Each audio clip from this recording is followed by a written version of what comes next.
Today, the topic is features I look for in a handgun or how I decide what handgun I want to buy or shoot. For me, it's not, picking a platform is not something I would take lightly. I'm not saying it's as important as a relationship you'd have with your significant other, but there is money and time invested in switching platforms or having different platforms. So, we'll get into the details a bit. First thing, what do I want to do with the gun? If I'm going to carry it, it would make more sense to have a smaller compact gun. If I'm going to shoot competition with it, a small carry gun's not going to make much sense. If I want to win anything, I could look at what other people are using that are winning at that practical game, whether it's PCSL, USPSA, whatever. So I just want to research or just have an idea of what do I want to do with the gun. That's just the baseline to start with. After that, I do look at aftermarket support. There's a few things that are important to me. If I'm going to shoot any of the gun games with them or practical shooting, you're probably going to want to add capacity to the gun. So having extended base pads are important. Different, if I want iron sights that are readily available. If I want to change the recoil spring, it'd be nice to have that capability. I don't mean to pick on, well, I am, I guess, but thinking about like an HK VP9. It's a fine pistol. And for a carry gun, a bedside gun, it'd be totally fine. I think they're reliable. I like HK. Their stuff is always good. But if you're going to shoot USPSA, it's probably not the best choice because if you want to change the recoil spring, get aftermarket base pads, you're basically going to end up going to hkparts.net, which is where I got all my MP5 stuff. And that's the one place that sells HK stuff. It's every manufacturer out there probably is not going to support them, or if they do, it's only going to be a couple. Contrast that with a Walther PDP that I like, Glock pistols, Canik, M&P Smith & Wesson 2.0.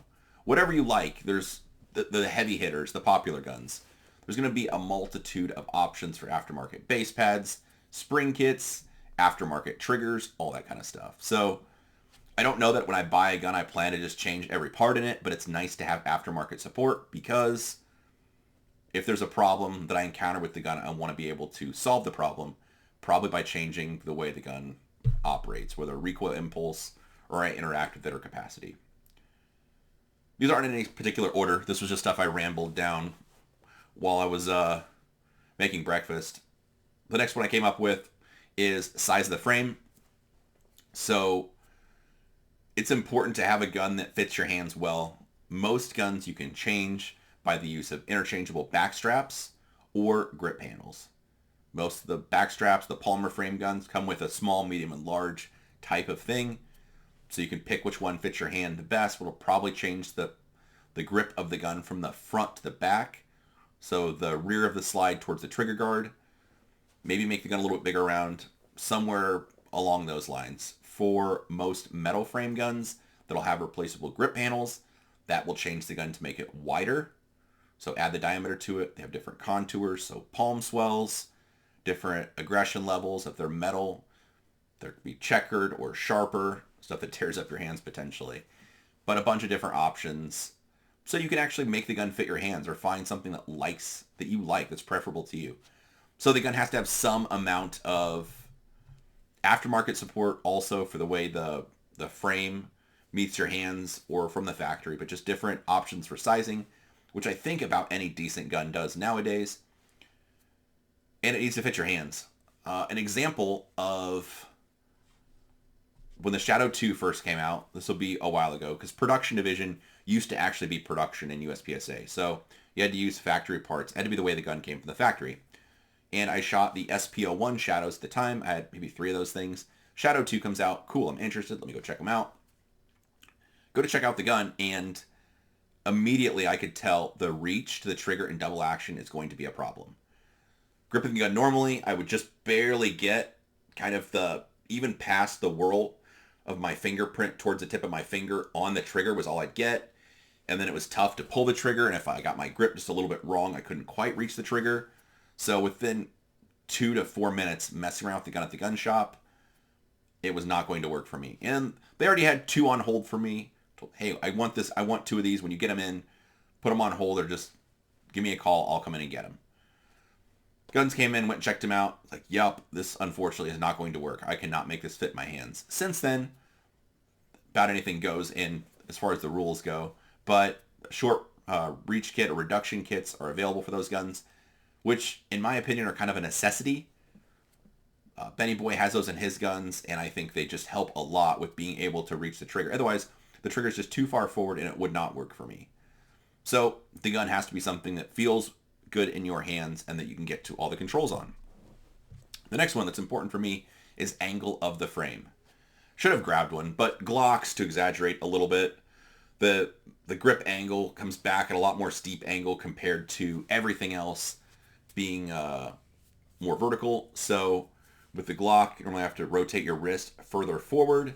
And for me, it was just tendonitis and a bunch of issues that it's not me, it's you. That it just, Glocks aren't a great fit. I can shoot them from time to time if I need to. Still have some, but it wouldn't be my first choice to train with a bunch. So that's something else that factors into it for me is what's the grip angle? How does this feel? Again, tying back with just how the gun feels in my hands. Next one is sights and optic options.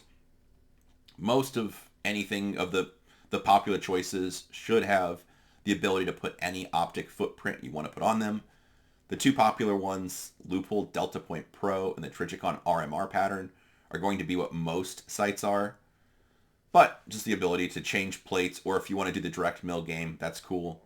But just to make sure I could put any plate I want to put on them, and to make sure if I want to put iron sights on them, there's aftermarket support. Back in the day, probably Bomar or Dawson were the two to go with. I know there's other options now.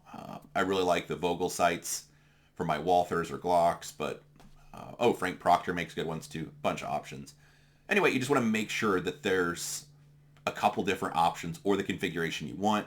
For example, they only make black front sight and black rear sight, but you want to shoot competitively with it. You probably want to make sure somebody sells a fiber optic front sight for it, and a black rear would be the combo I like. So just to make sure those parts are out there and someone makes it, because I wouldn't want to fall in love with the gun at the store, get it home and find out no one makes a holster, no one makes extended base pads, and the sights, I'm stuck with a factory 3-dot sights because there's basically nothing else available. The last thing that factors in, can I service the gun? Any gun, no matter how nice, how expensive, how cool, if you shoot it enough, it's going to let you down. Unfortunately, that's the truth. It might be a $2 spring. It might be a little $5 washer, 50-cent piece, whatever. Something's going to break or give up at some point just if you shoot the gun enough. It's a machine. It's going to wear out. I like having guns that I can easily service myself for at least the major stuff. So if I want to change the trigger, or if a trigger return spring breaks, a striker breaks, striker spring, any of that kind of stuff, something I could just easily remedy. I think the one area that's probably, or the one type of gun that would not fit in well with this would be the 2011s, especially the custom fit guns. So for example, if a comp, my Walther Parker Mountain machine comp, if that goes out, that's something that I could buy a fixture and they could send me the comp to do, assuming the barrel was okay. Something like a open gun or a comped gun for a 2011, probably going to need some gunsmith fitting there or an extractor, something like that. So I like the guns such as Walther, Glock, that kind of stuff, that you could just pick an extractor out of the bin, put it in your gun, and it's just going to be good to go. There's no fitting required, anything like that. And if you have a gun that's gunsmith fit, it's totally fine. Just something to be aware of, at least would be on my radar, is can I service this myself? Or if I have problems, am I going to have to send it in or try to sweet talk a friend into fixing it for me? So those are the things I look for. In the end, you're probably better off just going with the flow for the main options, in my opinion, that what most people use are the main manufacturers, just because they're going to be supported in all those ways. And then it ends up just being the one that you like the feel of the best. Sometimes you just hold the gun and it's magical, that it fits your hand perfectly. You can reach the trigger well. The grip angle lights up, lines up with you, all those kind of things, as opposed to being something that, like, I think I could make this work. If I could change these 4 things, I could probably make it serviceable. Those are the things I look for. Notice I did never mention magazine release or slide release, which I feel like are the first two on a lot of people's list. If you have to shift your grip a little bit to hit either one of those controls, I don't really care.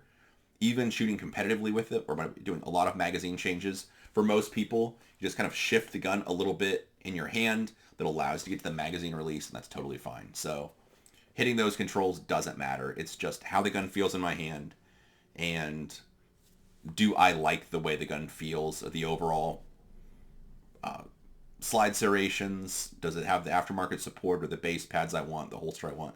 That kind of stuff. Because, like I said, it's not something I would take lightly, because anytime I've switched or shot a platform of guns, probably going to have at least two, possibly three of them, and need supporting parts, so to have an extra striker spring, an extra extractor, an extra striker, a couple of those extra parts in supply.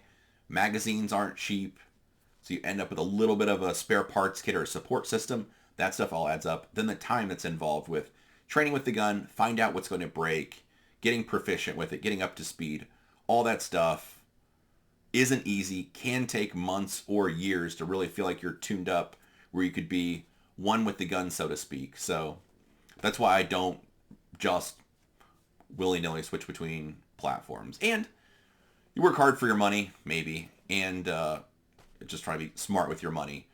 Make wise financial decisions to buy, if you're buying a gun or switching platforms, something that you know you're going to like or stick with for a while. So those are my thoughts on features I look for in a handgun.